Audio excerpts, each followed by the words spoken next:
May 10th, 1945. The war in Europe had ended only 2 days earlier, yet the echoes of violence still clung to every survivor like dust. In the blistering Texas heat, thousands of miles from the ruins of Bavaria, 15-year-old Hans Weber stood behind the wire fence of Camp Herne and felt the unbearable weight of a childhood stolen by war. For the first time since his capture, he saw a world untouched by fire. No bomb craters, no starving families, just the open pasture of a ranch and the stubborn brightness of a Texas sun. It felt unreal, as if his eyes had forgotten how to recognize peace. Hans's uniform hung loose on his thin frame. His boots were too big. His hands still shook from memories he could not outrun. To the guards watching him from the tower, he looked less like a soldier and more like a frightened child wearing clothing meant for someone else. The war had sculpted his face into something older than 15, but nothing could hide the boy beneath the exhaustion.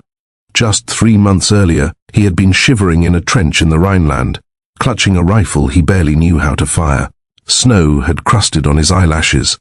Hunger gnawed at him day and night. When the Americans arrived, he remembered raising his hands and whispering a single thought: "I am only a boy.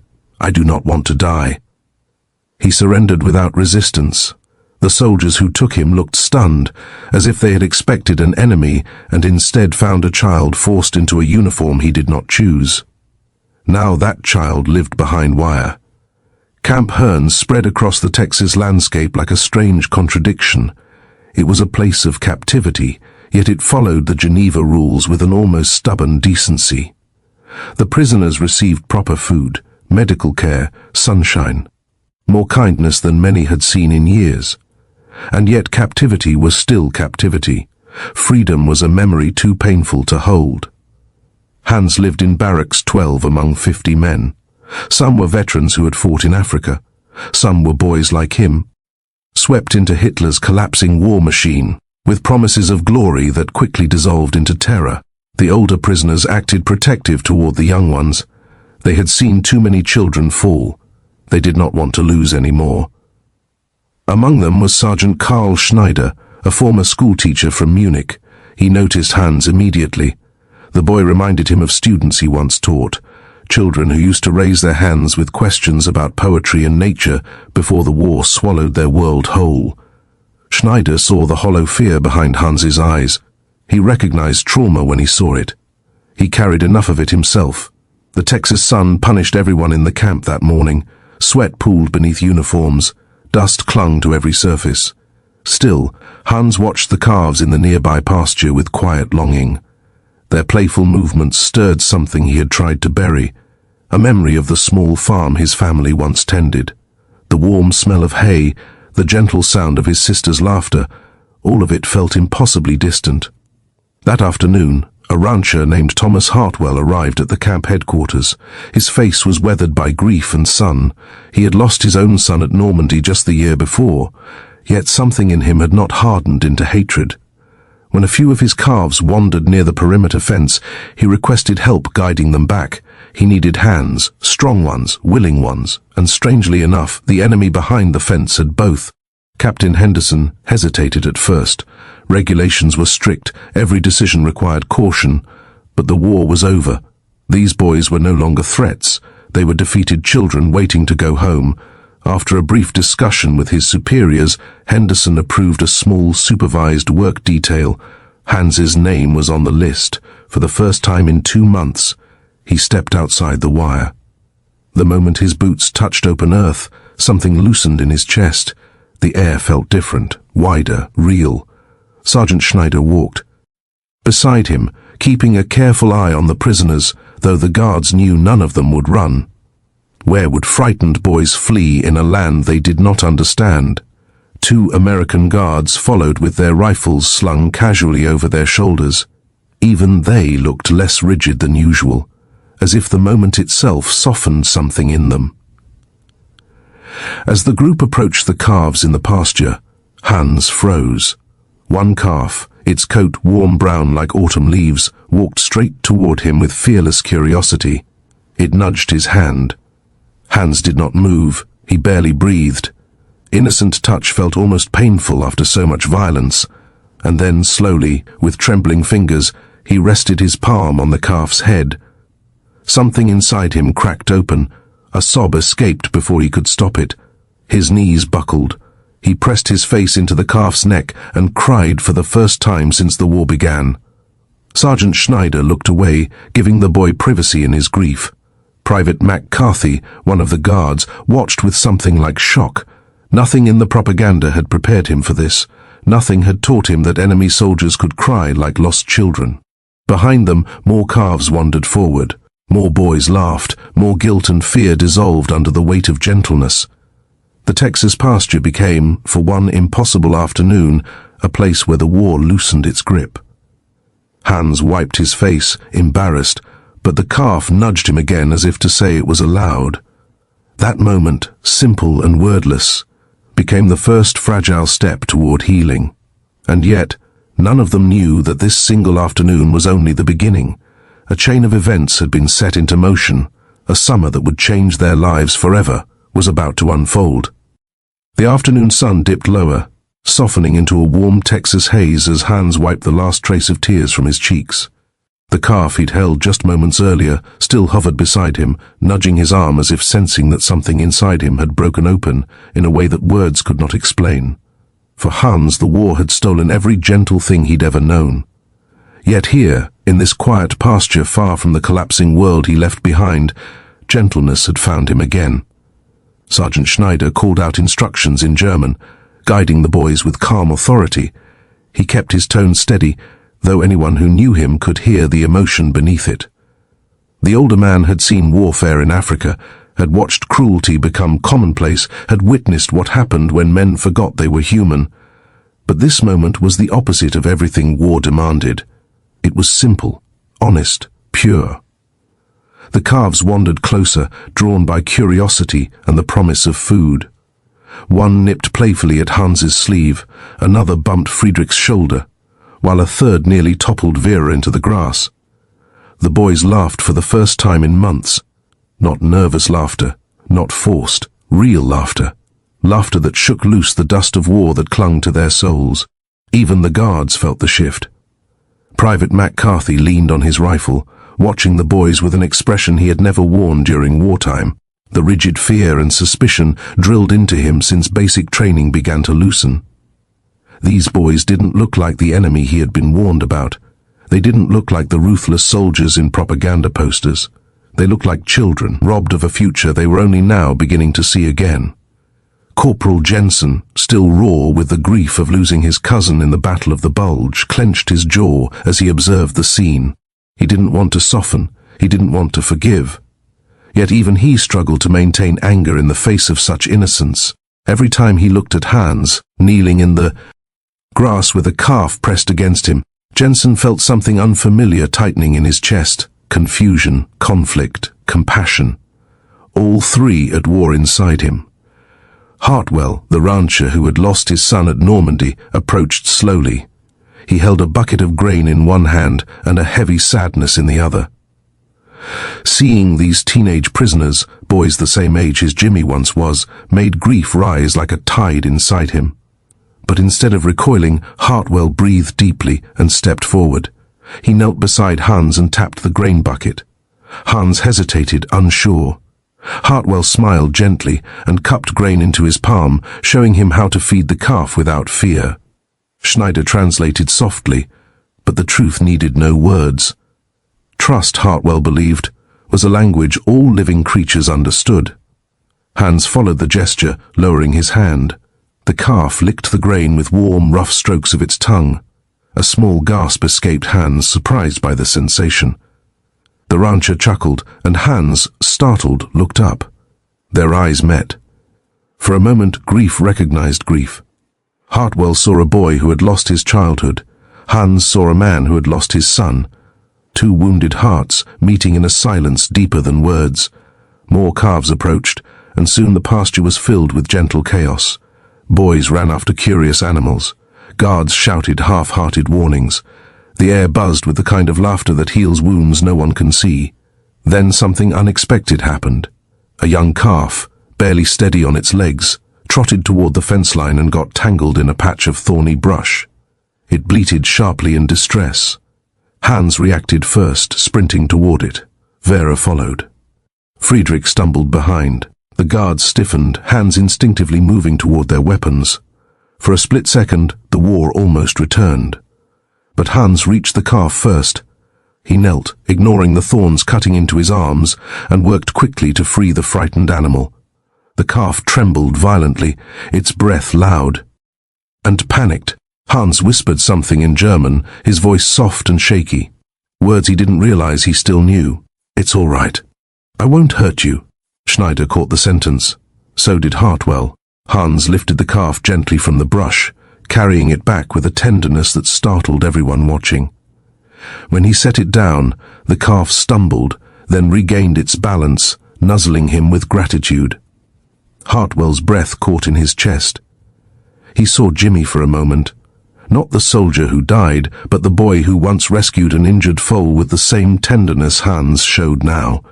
Something inside Hartwell, something hardened by a year of grief, began to crack. Schneider approached Hans and rested a hand on his shoulder. The gesture was brief, but the meaning was unmistakable. Pride, relief, a reminder that Hans was more than the war had allowed him to be. Behind them, Jensen looked away quickly, blinking hard. McCarthy swallowed and pretended the dust irritated his eyes. The guards felt something changing, something dangerous and fragile. The enemy was no longer the enemy. The sun continued its descent, painting the sky in streaks of amber and violet. Shadows lengthened across the pasture, but the boys seemed unwilling to leave.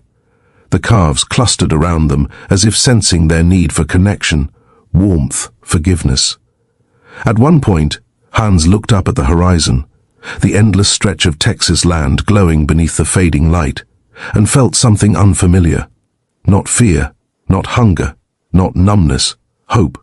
But hope, like all fragile things, could break easily, and none of them knew what the next hours would bring.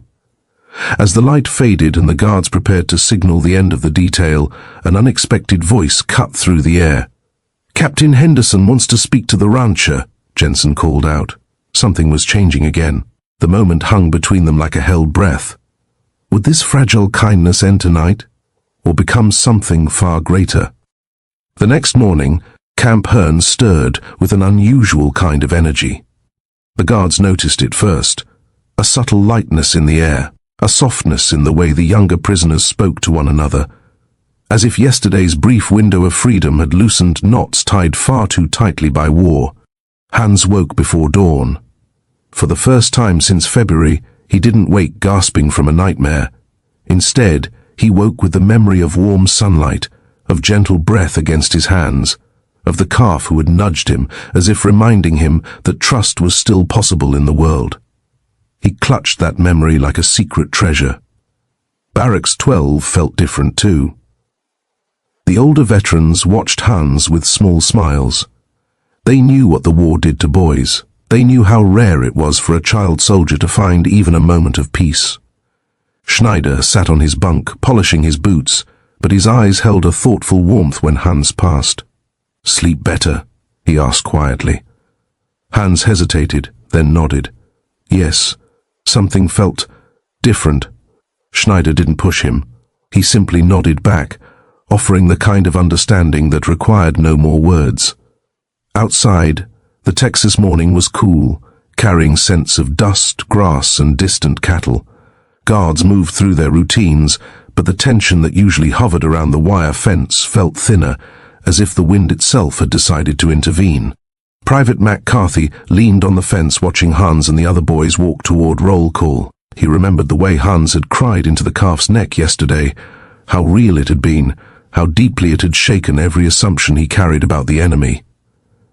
McCarthy had been raised on stories of German brutality, yet the boy he saw now only radiated exhaustion and innocence. Corporal Jensen, still stiff with grief, approached McCarthy with a frown. "You thinking about yesterday?" McCarthy shrugged. "Hard not to." Jensen grunted. "Still doesn't change what they did, what they took from us." McCarthy didn't answer, but inside, something gnawed at Jensen's words, something uncomfortable, something he didn't want to admit. Maybe heartbreak and humanity weren't mutually exclusive. Maybe these boys weren't the monsters he'd been taught to hate. As the morning stretched toward midday, Captain Henderson summoned Schneider privately. The officer's face held a seriousness that made Schneider straighten immediately. "Henderson wants to expand the work detail," Schneider told the boys later. "Maybe once a week, maybe more." The air around them shifted. Hope flickered. Even the guards felt it. Hans's heart thudded. "We can go again?" Schneider nodded once. "Perhaps, if we follow rules, if we show discipline." For the first time in months, the boys straightened, not out of fear, but out of pride. Later that afternoon, Henderson visited the pasture himself.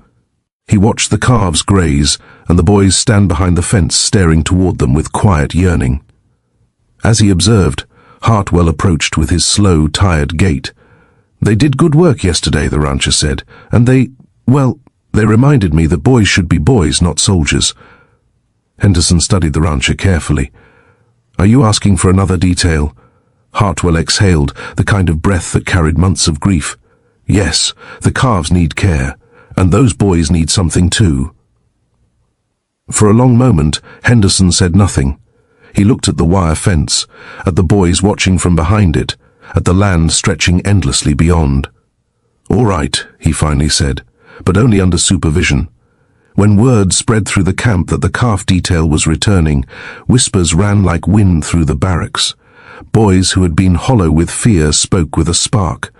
Friedrich, normally withdrawn, spent the evening describing his favorite calf with gestures so animated that even the older veterans smiled.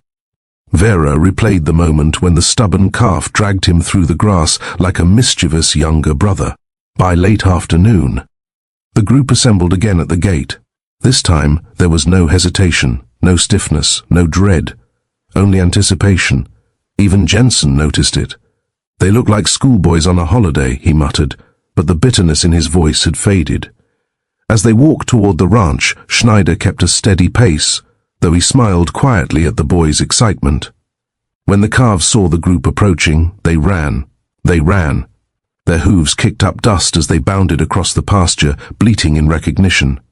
Hans froze as Rusty rushed toward him with such enthusiasm that he stumbled backward, laughing for the first time in half a year. Friedrich fell to his knees as Bella nudged him insistently, nearly knocking him into the grass.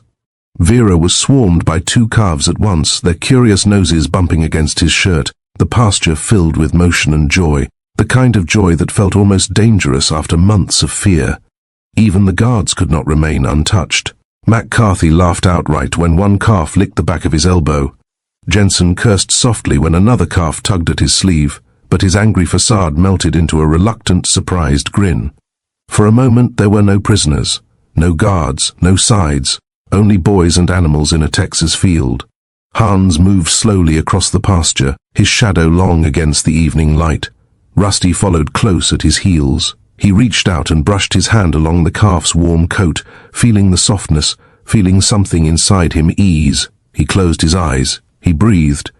He remembered what it felt like to be young, but peace, like all fragile things in war, trembled beneath the surface. And as the sun dipped lower, casting gold across the pasture, Jensen's sharp voice suddenly cut through the air. "Schneider, we have a problem." Every head turned. Every heart stopped. Something was happening at the edge of the field, something that would test the fragile trust they had only just begun to build. For a moment, the world stilled around them. Jensen's warning pulled every boy's gaze toward the fence line, tension coiling through the air like a held breath.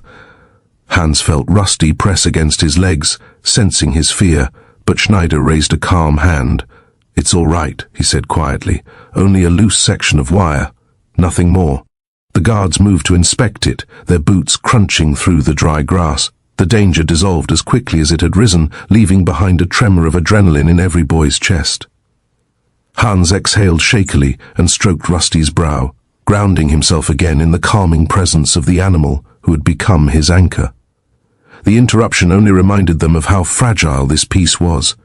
One mistake, one misunderstanding, and the thin thread connecting them to this gentle world could snap. Schneider sensed it too.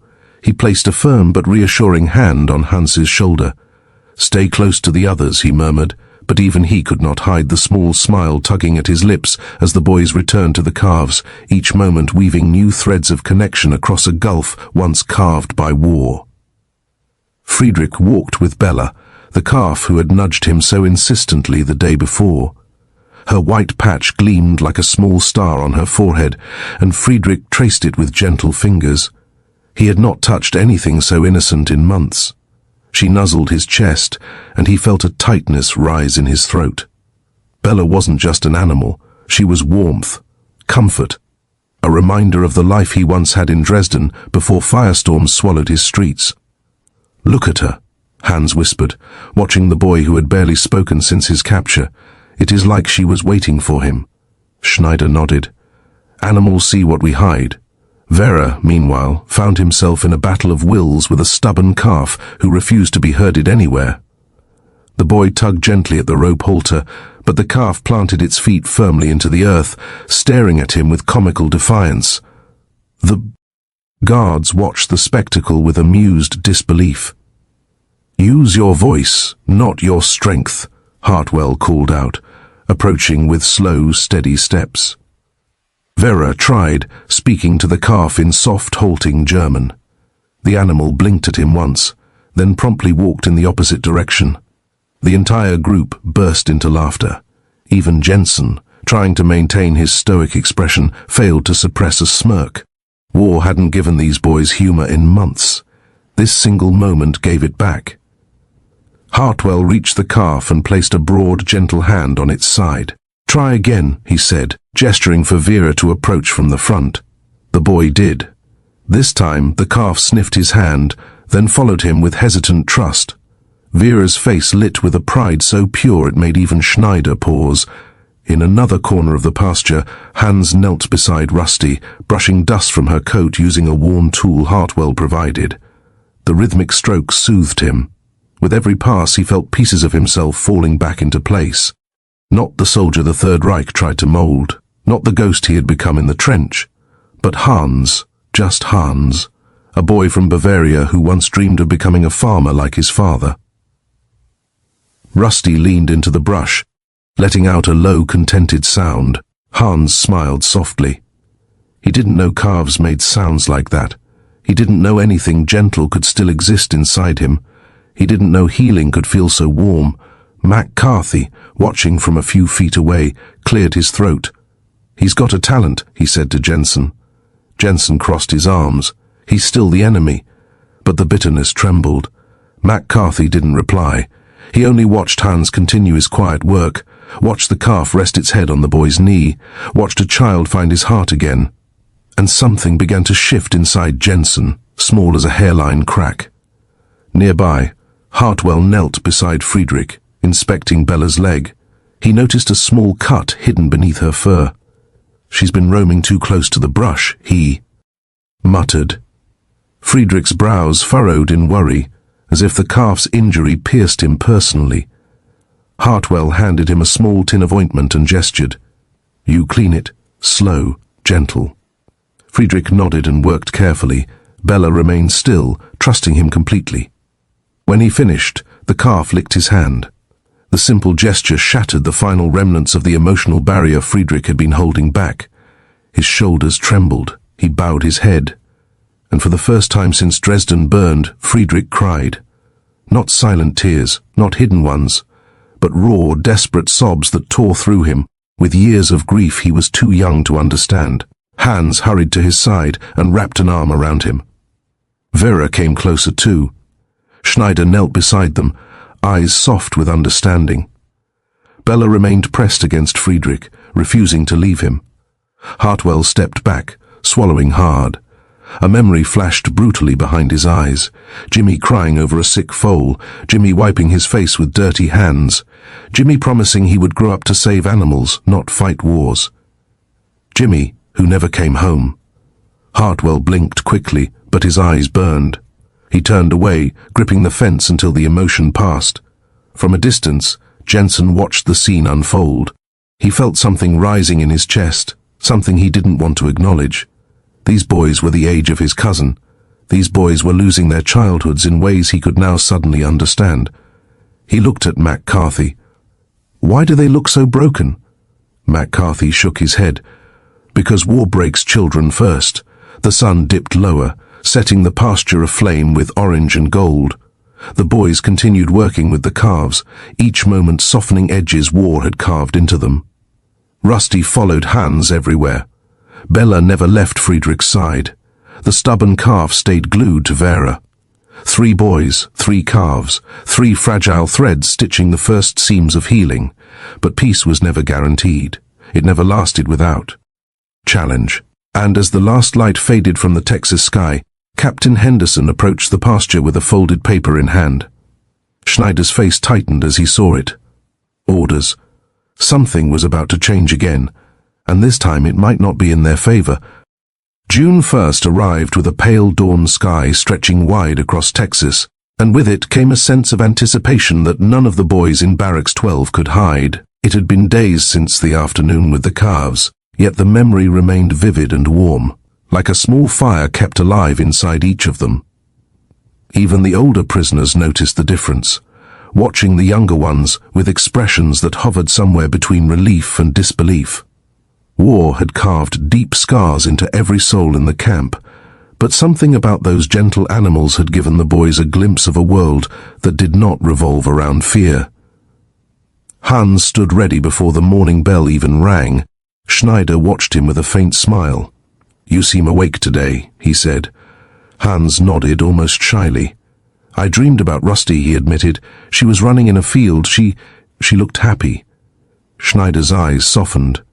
"Perhaps you were dreaming of yourself." Hans looked down, unsure how to respond, but his heart beat faster with a warmth he hadn't felt in months. The two walked silently to roll call. All around them, the camp seemed alive in a new way. Boys whispered excitedly in German. Guards exchanged curious glances. Even the sun seemed gentler than usual. After breakfast, Captain Henderson approached the barracks with the paper he had carried the evening before.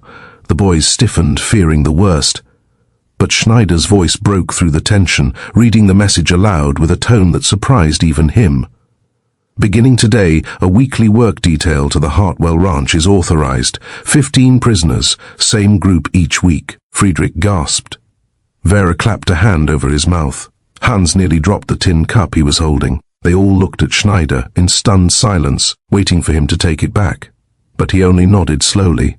"Yes, it is approved." For the first time since their capture, the boys erupted into smiles as if someone had lifted a heavy weight from their shoulders. The Thursday calf. Detail. A ritual born from desperation.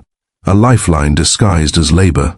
As they walked toward the ranch that afternoon, the difference was unmistakable. Their steps were faster, their posture taller. The guards walked beside them, but even their expressions hinted at something softer, something almost protective. When they reached the gate, Rusty was the first to notice Hans. The young calf broke into a clumsy trot, nearly tripping over her own legs as she bounded toward him. Hans laughed, a real laugh, bright and unguarded. Rusty pressed her entire head against his chest, and Hans wrapped his arms around her neck, burying his face in her warm fur. Friedrich found Bella grazing near the fence, her white patch gleaming under the sun. She lifted her head and walked to him as though she had been waiting all week. When he scratched behind her ears, she closed her eyes in absolute contentment. It was the closest thing to unconditional love Friedrich had ever felt. Vera spotted his stubborn calf and braced himself. "Not today," he muttered. But the calf trotted straight to him without resistance, as if deciding they were friends now. Vera froze, then slowly smiled, the tension in his shoulders melting away. Hartwell watched all of this with a heaviness in his chest that was equal parts grief and healing. This land had seen his son grow into a man, and these boys, enemy boys, were now discovering the same gentleness Jimmy once cherished.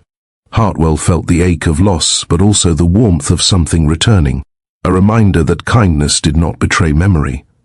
Mac Carthy approached Hans with a small notebook. "Want to learn some English today?" he asked in simple, slow words. Hans blinked, surprised. "Yes, I want to learn." Mac Carthy grinned and pointed at Rusty. "Calf, Then he pointed at Hans, boy, then at himself, guard. Hans repeated the word shyly, calf, boy, guard. Jensen overheard and scowled, but something inside him cracked further. He had tried to hold on to his anger, to the belief that these boys were responsible for the loss of his cousin. But each Thursday made that harder. Watching Hans struggle to say simple English words, Jensen saw not a soldier but a child trying desperately to connect. As the afternoon passed, the boys brushed the calves, fed them grain, learned how to check hooves and clean wounds. Hartwell guided them patiently. Schneider translated. The guards watched quietly, their weapons forgotten on their shoulders. A new rhythm formed, a rhythm of healing, of trust, of boys remembering they had hands meant for gentleness, not violence. But just as the sun dipped low and painted the sky with gold, Schneider's voice cut through the soft laughter. "Hans," he called, "you received a letter." Hans froze, his hands trembled. Everyone around him fell silent. A letter meant one thing. News from home and news from Germany could be a blessing, or a devastation. Hans walked toward Schneider with a pounding heart, the entire pasture holding its breath. What waited inside that envelope could change everything. Hans stared at the envelope in Schneider's hand, as though it were a living thing. His breath caught somewhere between hope and terror. For months he had imagined every possibility: his mother alive, his mother dead, his sister missing. His home burned. Every nightmare the war could offer had already crossed his mind, each one sharper than the last. Now, in the quiet Texas pasture, with Rusty pressed against his side, the truth trembled in his grasp. Schneider stepped closer, his voice gentle. "It is from the Red Cross. Your family has been located." Hans nearly dropped the letter. His fingers shook so terribly that Schneider had to steady his hands before he could tear the paper open. The boys gathered, forming a silent circle around him. Even the guards edged closer, Jensen's posture stiff but attentive. Hans unfolded the letter slowly. His eyes darted across the page. Then he stopped. His breath broke. "My mother," he whispered. "She lives. Greta too. They are alive." Friedrich exhaled in relief. Vera laughed and clapped him on the back. Rusty licked Hans's sleeve as though sensing the shift in his heartbeat. For one fragile moment, the world was bright again. But Hans's voice faltered. "My father, he is missing." The words fell like stones. Schneider closed his eyes, recognizing the grief beneath the hopeful surface. Missing did not mean dead, but it rarely meant alive. Hans folded the letter against his chest and sank into the grass. Rusty pressed her head into his shoulder. The calf's quiet warmth steadied him more than any words could. Tears slipped silently down his cheeks, but this time they were not the desperate sobs of a broken boy. They were tears of someone who had finally received an answer, even if it was not the whole truth. Schneider knelt beside him. "You have something to hold on to now," he said softly, "and something to pray for." Hans nodded, brushing Rusty's coat with trembling fingers. "I just want to go home," he whispered. "I want to see my mother again." Hartwell, who had been watching from a distance, approached with slow, deliberate steps.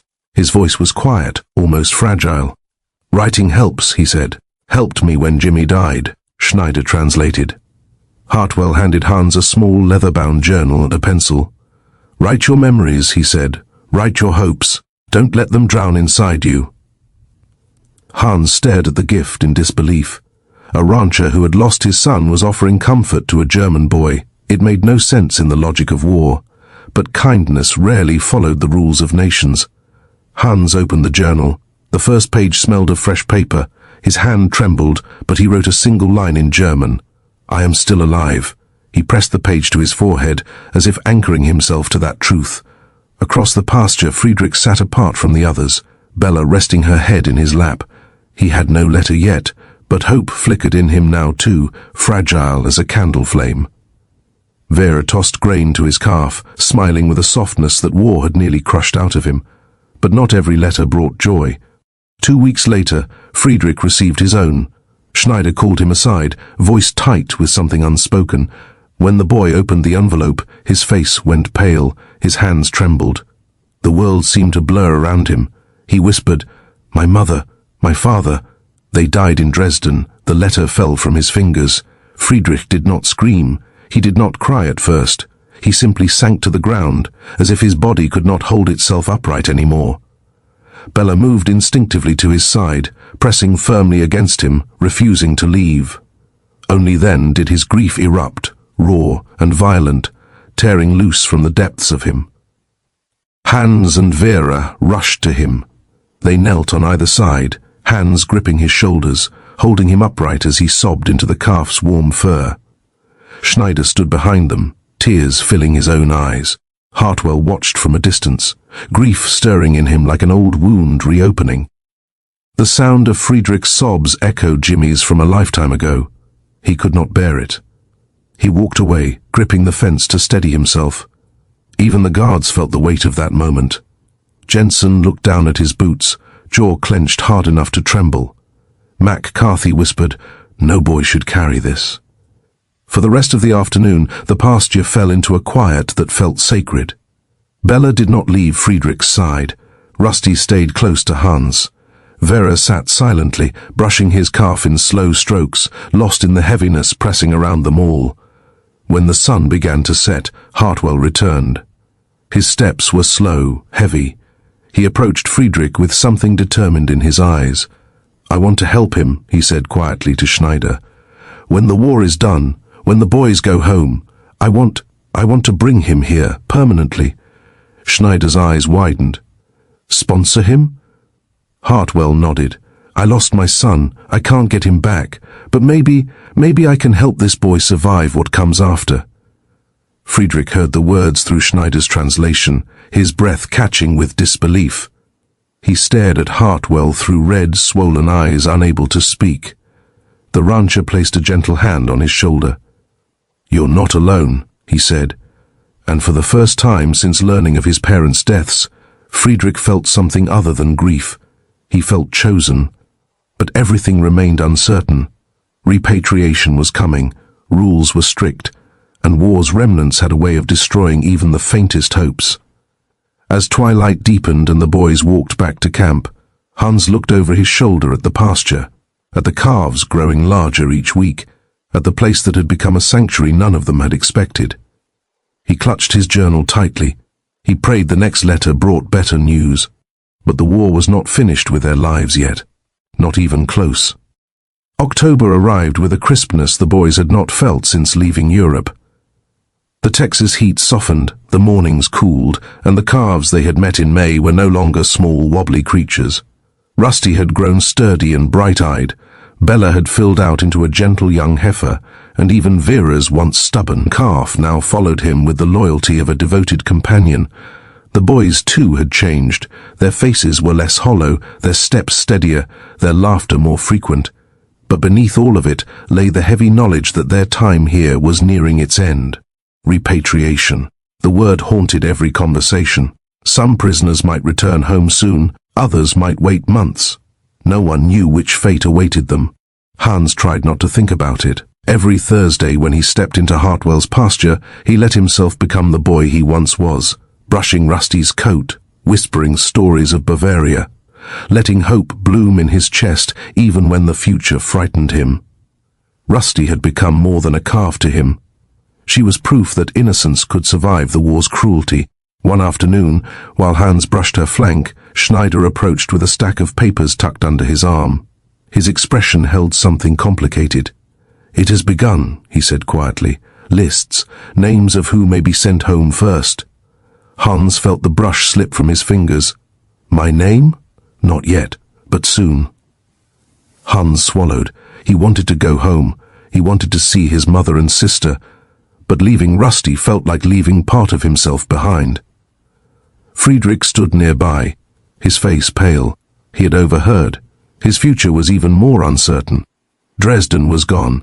His parents were gone. Germany held nothing for him but rubble and memories. Hartwell, seeing Friedrich's fear, stepped forward. "Captain Henderson approved it," he said. "I will sponsor you. You will stay here, work here, live here." The boy's breath hitched. I can really stay? Hartwell nodded. If the final approval comes through, yes. Friedrich blinked hard, the weight of it collapsing into his chest. He had lost everything. Yet here, in the most unexpected place, a grieving rancher had made room in his broken heart for a German boy who needed a future. But nothing was guaranteed. The War Department moved slowly. Repatriation rules shifted weekly.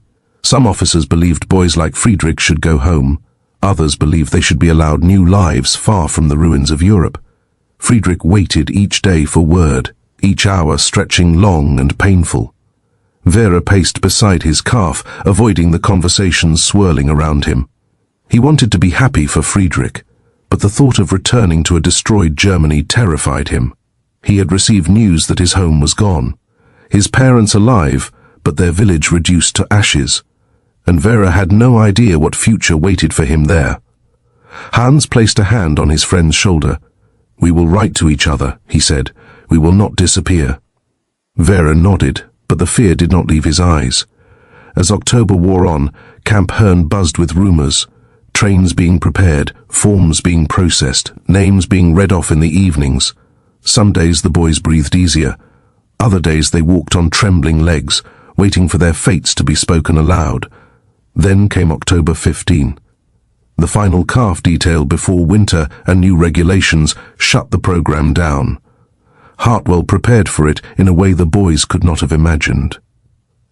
He and his wife Martha packed sandwiches, fresh vegetables, and actual roast beef.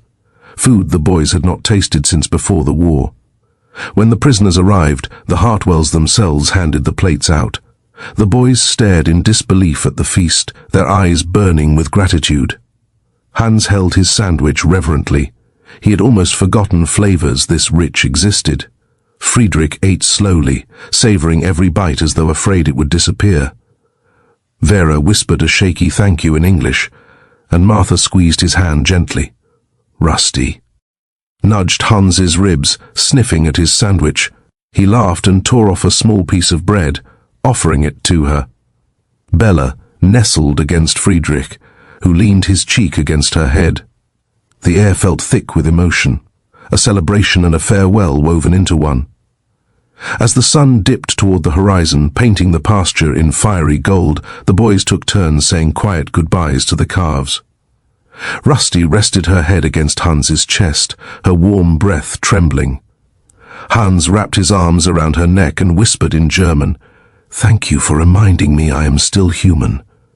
Friedrich pressed his forehead to Bella's, tears slipping silently down his face. Vera stroked his calf slowly, his voice too choked for words. Schneider stood back, watching with aching eyes. These boys had arrived as hollowed shadows of themselves. Now, because of animals, kindness, and impossible moments of grace, they were beginning to remember who they once were. But time was not on their side. As the boys walked back toward the camp, Jensen approached McCarthy quietly. "They're going to break when this ends," he said, rubbing the back of his neck. McCarthy nodded. "Maybe. But maybe what they found here will help them survive what comes after." Jensen didn't answer.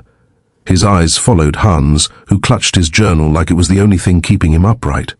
Far behind them, in the quiet pasture, Hartwell watched the silhouettes of the boys fade into the distance.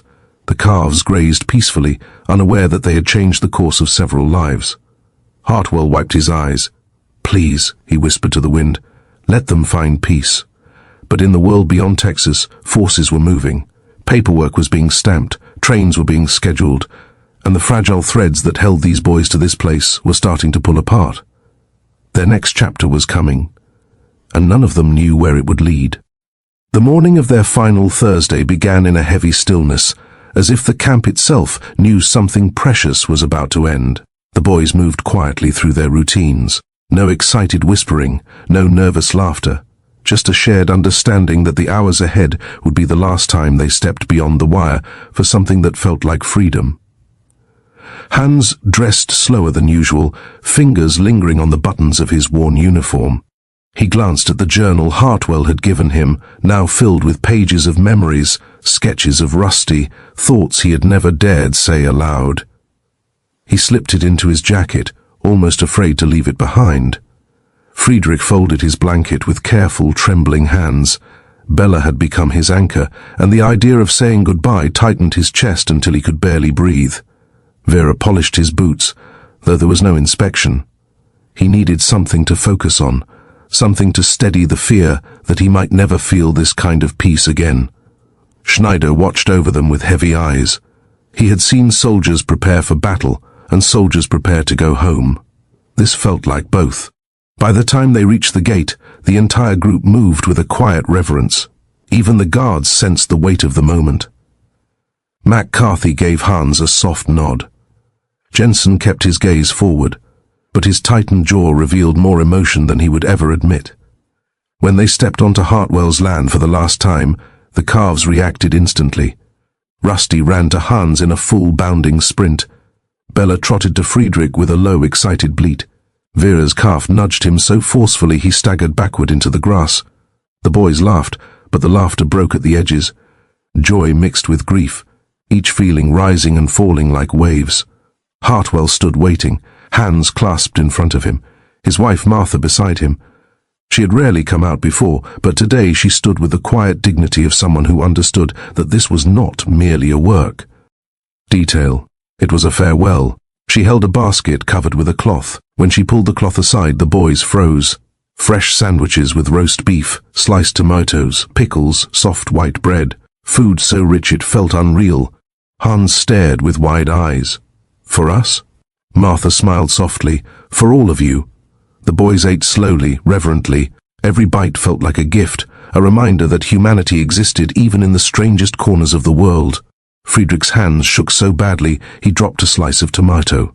Bella snatched it up before it hit the ground, and Friedrich let out a soft, broken laugh. After the meal, Hartwell led them to the pasture. The work was simple today. No heavy tasks, no rushing. Just brushing, feeding, and spending time with the animals who had become their friends.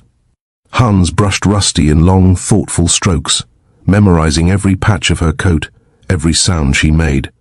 Rusty rested her head on his shoulder, and Hans closed his eyes. "Thank you," he whispered, "for giving me pieces of my heart back." Nearby, Friedrich knelt in the grass, holding Bella's face between his hands, his forehead pressed against hers. Tears slipped silently down his cheeks. "I will never forget you," he murmured, "never."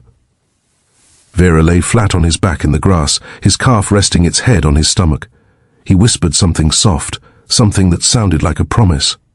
Schneider walked among them with slow steps, each memory etching itself into his mind. These boys had found healing where none should have existed. In the middle of war's aftermath, in the arms of gentle creatures, in the kindness of strangers. He knew moments like this did not last, but he also knew that moments like this saved lives. When the sun dipped low and painted the pasture in glowing orange and gold, Hartwell stepped forward. "It's time," he said. The words fell like stones. Hans held Rusty close one last time. Her warm breath brushed his cheek. He pressed his face into her fur, tears soaking into her coat. Rusty nudged him gently, as though sensing his sorrow, as though saying goodbye too. Friedrich whispered a final thank you to Bella, kissing the white star on her forehead. Vera hugged his calf tightly, burying his face in its neck. None of them wanted to move. None of them wanted to turn away. But the guards called softly, and the boys stepped back. Rusty watched Hans with wide, confused eyes as he walked away. Bella followed Friedrich to the fence, until Hartwell gently guided her back. The calves stood together, silent and still, as if understanding the weight of the moment even without words. The walk back to camp was quiet. Not sad exactly. Something deeper, something sacred. They walked like boys carrying memories too precious to break by speaking aloud. At the gate, Hans paused and looked back one final time. The pasture glowed in the last light, the calves grazing peacefully. The place where he learned to breathe again. The place that gave him innocence he thought he had lost forever. Jensen stepped beside him. "You take care of yourself, kid," he said quietly. Hans turned, stunned by the softness in the guard's voice. He nodded. "I will." As the gate closed behind them, Schneider exhaled slowly. He placed a hand on Hans's shoulder. "You will remember," he said. Hans nodded. "Every day." Night settled over Camp Herne like a blanket. The boys returned to their barracks with heavy hearts, unsure what tomorrow would bring, unsure when they would be sent home, unsure what waited for them across an ocean. But one thing was certain. This chapter of their lives had ended, and the next would demand courage none of them knew they possessed. Winter pressed gently against Texas by the time repatriation orders began to solidify. Papers shuffled through military desks, lists updated weekly, and the boys of Camp Herne lived in an anxious rhythm, waking each morning wondering if their names would be called. The calf detail had ended, but its impact lingered like a warm ember inside each of them. Hans felt it most during the quiet evenings. He lay on his bunk, journal open, sketching Rusty from memory. Every line he drew steadied him. He wrote letters to his mother that would take months to reach her, describing the calves, the ranch, the strange moments of peace he had found after so much violence. Sometimes he cried as he wrote, sometimes he smiled. Friedrich spent his days near Schneider, helping with small camp tasks while waiting for news. The sponsorship papers Hartwell filed moved through the War Department, slowly but steadily. Guards who once saw him as an enemy now treated him with gentle respect. Even Jensen, once hardened, offered him a nod of encouragement on difficult days. Vera walked the fence line each evening, staring out toward the pasture that had become their sanctuary. Though he tried to hide it, he feared returning to a Germany where everything familiar had turned to ash. Yet he held tightly to the hope that his parents were alive and waiting. Captain Henderson gathered the boys one morning in February 1946. His expression revealed the weight of what he was about to say. "Your repatriation is confirmed," he announced. "Hans, Vera, several of you will depart next month." Friedrich held his breath. "And you," Henderson continued, turning to him, "will remain. Your sponsorship has been approved." Friedrich blinked, stunned. Tears rushed to his eyes. Hartwell stepped forward quietly, placing a hand on the boy's shoulder. "You have a home here now," he said, "if you choose it." Friedrich nodded, unable to speak. The others embraced him, joy and sorrow tangled together, though they would soon part. They knew this gift was extraordinary. A second life, a chance to rebuild. Time moved quickly after that. March 1946 arrived with a pale sunrise and the distant sound of a train whistle. Hans packed the few belongings he had. His journal, a pencil stub, 3 photographs McCarthy had taken of him with Rusty, items that carried more meaning than all the medals he had once dreamed of earning. Schneider hugged him tightly. "You are brave," he whispered, "braver than any soldier." Hans swallowed hard. "Thank you. For everything." Vera stood beside Hans at the train platform, nervous but determined. "We will write," he said. "I promise." Hans nodded. "Always." The train pulled forward with a hiss of steam. As it did, Hans looked back one last time. Friedrich stood with Hartwell and McCarthy, waving. Behind them, far beyond the camp, the pasture shimmered in the morning light. Hans imagined Rusty grazing there, peaceful and safe. He pressed his hand against the train window. "Goodbye," he whispered. The train carried him east, across plains, forests and cities, until he reached the ships waiting to return them to a homeland scarred beyond recognition. Bavaria greeted him with cold winds and hollow ruins. He found his mother and sister living in hardship, but alive. Together, they rebuilt piece by piece. Hans rarely spoke of the battles he had seen, but he showed his children the photographs of the calves, telling them the story of how kindness found him in a foreign land. Decades later, when he traveled to Texas at age 53, he and Friedrich stood again on the ranch where boys once rediscovered their humanity. The calves were long gone. New buildings stood where the old ones had been, yet the wind carried a familiar warmth. "Do you think they knew?" Hans asked. "What they did for us?" Friedrich smiled softly. "Animals don't know war. They only know affection, but they gave us exactly what we needed." The two men stood quietly, letting the sun warm. Their faces just as it had warmed them in 1945. In that silence, they felt the echo of their youth, the fragile boyhood that war had nearly stolen but never fully extinguished. Vera, who returned to Germany's British zone, rebuilt his home with his family. He later became a dairy farmer, inspired directly by the afternoons spent at Hartwell's ranch. He and Hans exchanged letters for decades, each one reminding them that goodness had survived inside them despite everything. Schneider returned to Munich, teaching children who carried their own invisible wounds. He used the lessons learned in Texas, guiding them with gentleness rather than discipline. His students never knew how deeply he understood their pain.